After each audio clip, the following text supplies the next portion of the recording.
Good morning. My name is Eyewitness. I'll be conducting this interview today, May 25th, 2024. This is an official inquiry by Market, hereafter referred to as the company, into the events of May 24, 2024. This interview is not voluntary. Please state your name for the record. John Farley.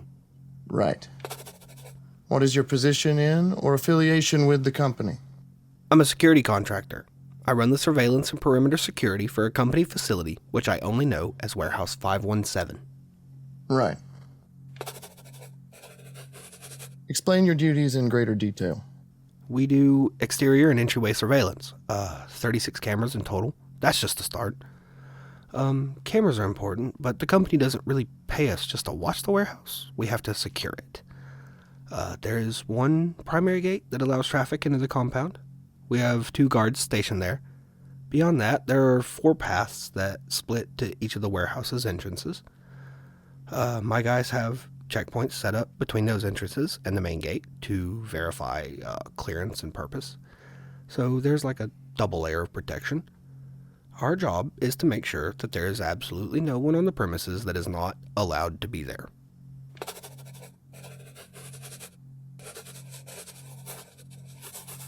I see. And how long has the company contracted you to perform this duty? This is my 5th year now. And there have never been any incidents before this? Nothing. Well, why don't you talk me through the events of yesterday? Listen, I don't know how to even begin to explain that. I don't really even know how to say what happened. All I need you to do is tell me how the events transpired from your own perspective, to the best of your ability, with as much detail as possible, including full names, times, so on and so forth. I really need you to do that, Mr. Farley. I'll try. Would you care for some water? No thank you. Very well. Now, why don't you tell me about yesterday? All right.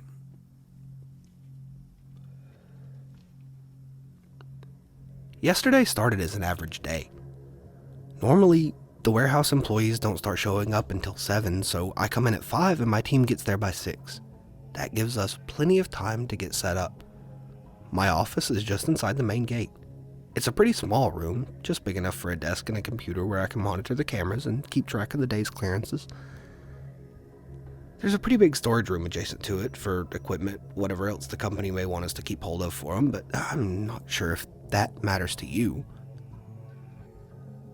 So I followed my usual routine. I made myself a cup of coffee, I filed the previous day's clearances, then I sat and just half-heartedly watched the cameras while I prepared my own paperwork for the day. One by one, my team started arriving and taking their posts. I trust them to know what needs to be done, and I don't like to micromanage, so...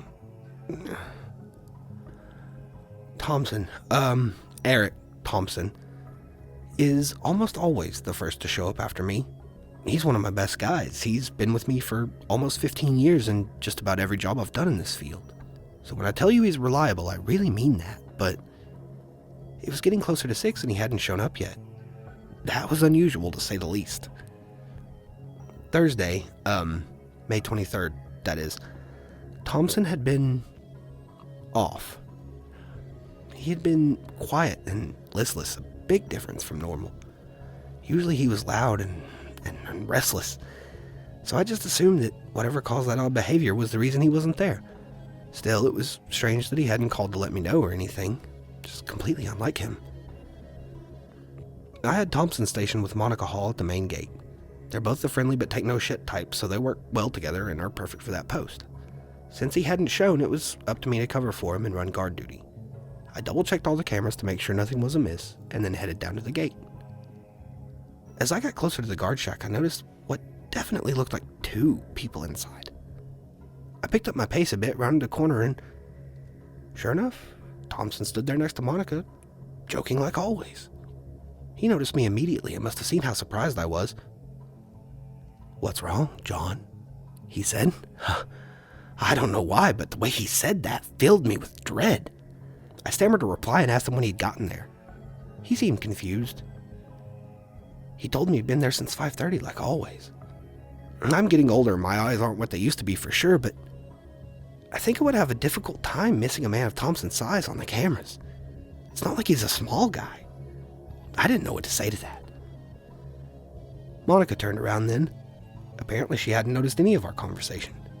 She greeted me good morning like I just walked in the door and asked if everything was all right.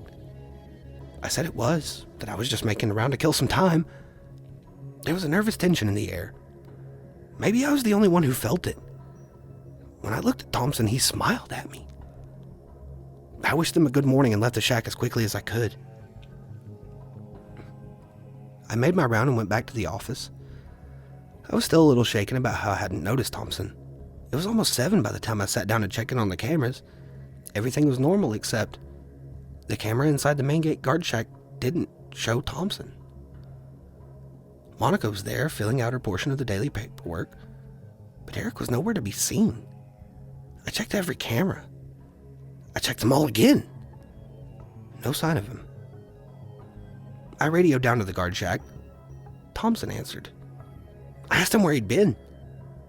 He said he'd been in the shack the whole time. My eyes flashed to the screen.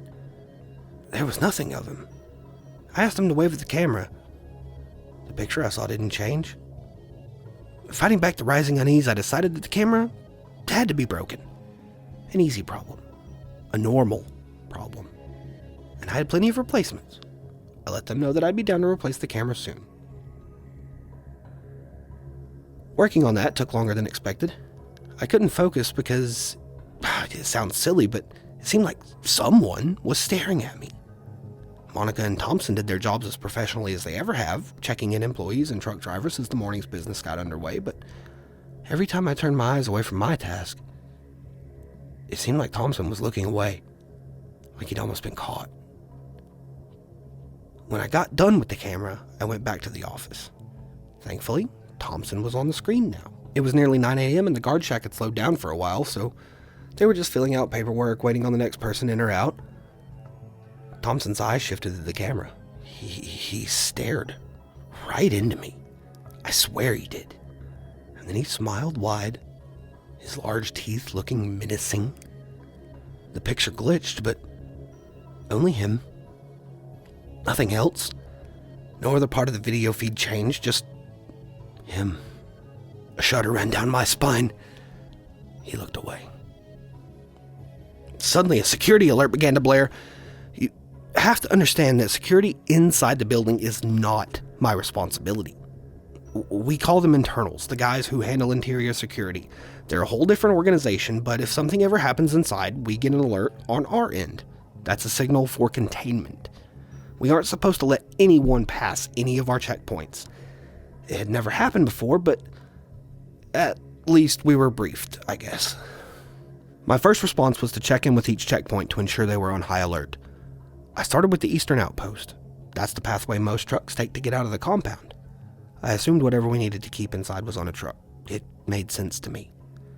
The checkpoint was manned by Javier Montez and Lance Fuller, 2 veterans of the business. I'd worked with Javi a long time, too. I radioed in asking for confirmation of high alert, and Javi answered. "What's wrong, John?" he said. My heart sank. That small phrase hit me like a bullet. I told Javier that there had been a security alert. He told me they hadn't gotten anything. I was stunned. I checked in with Frank Boyer at the western checkpoint. No alert. Emma Hart in the north said the same. I radioed the main gate. Thompson answered. "What's wrong, John?" he said. At this point, the paranoia was taking over. Why had I seen an alert? Why was it still blinking and screaming on my screen? "You've gotten no alerts?" I asked him. My mouth was dry and sticky. "Nothing," he told me. He sounded amused. I didn't know what to do or what to say or what was happening. I felt like I was going crazy. The alert rang and rang, getting louder with every second. I saw movement on the screen. My eyes immediately went to it. Javi had been snatched up by some sort of invisible fishhook or something. I saw his blood dripping on the floor and his body convulsing. He dropped violently and crumpled in a heap. Lance didn't seem to notice at all. In a panic, I radioed down to the checkpoint. Javier answered me. At this point, I was certain I was losing my mind. I tried to calm down, to ground myself, to come back to my senses. My heart was racing. I saw more movement. Monica flew across the guard shack and slammed hard into the wall, knocking clipboards and sticky notes off. Then back again across to the other side. Thompson stared into the screen. He smiled at me. I leapt from my seat and ran to the shack as fast as I could go. I had my gun ready. I didn't know what I was going to find, but I burst through the door and Thompson stood there with Monica. She sat still and typed away on the keyboard. He stared at me, smiling. "What's wrong, John?" he said. I screamed, part rage, part terror, part confusion. I pointed my gun at him. I told him to tell me what the fuck was going on. He laughed. Monica started to glitch, like Thompson had done in the camera before. It was erratic. She stood slowly and turned around to face me. "What's wrong, John?" Her voice sounded digital, like a text-to-speech program. I turned my gun on her instead, then all at once she disappeared. I looked around frantically. Thompson laughed. There was no sign of her. I radioed to Javier, to Emma, to anyone. No one answered. "They're all gone, John," Thompson said. His voice was digital now, too. I looked back at him. He smiled still, but his eyes were wrong. They shined a bright, glowing green. I shot at him. I fired bullet after bullet into him, but they just disappeared. He laughed and walked toward me. My empty gun clicked. Then he reached out and grabbed my shoulders. My head exploded in pain. I heard the horrible sound of dial-up internet shrieking and screeching in my mind. I collapsed to my knees and felt blood begin to run from my nose. And that's the last thing I remember. I blacked out. I woke up to bright lights. Some sort of doctor or nurse was standing over me. They examined me, and then I was led here, to this room. That's all I know. Interesting tale. You don't believe me? It's not my job to believe you. It's my job to gather information about the incident. So, what even happened? Is my team okay? Every member of the external security team was found dead between 3 and 5 p.m. yesterday. Included among those found were Eric Thompson, Monica Hall, Lance Fuller, Javier Montez, Emma Hart, Ryan Corley, Theodore Winters, Gregory Jones, Elizabeth Morton, Alexander Sims, and John Farley. What? But I'm right here. I'm alive. You are alive, or more accurately, you are simulating being alive, but you are not John Farley. What the fuck are you talking about? I am John Farley. The company has been aware of the presence of a computer virus in our network systems for quite some time. We knew, of course, that you weren't a real computer virus, but we prefer more of a wait-and-see type of approach to these things. We like to find out how useful a new asset may be.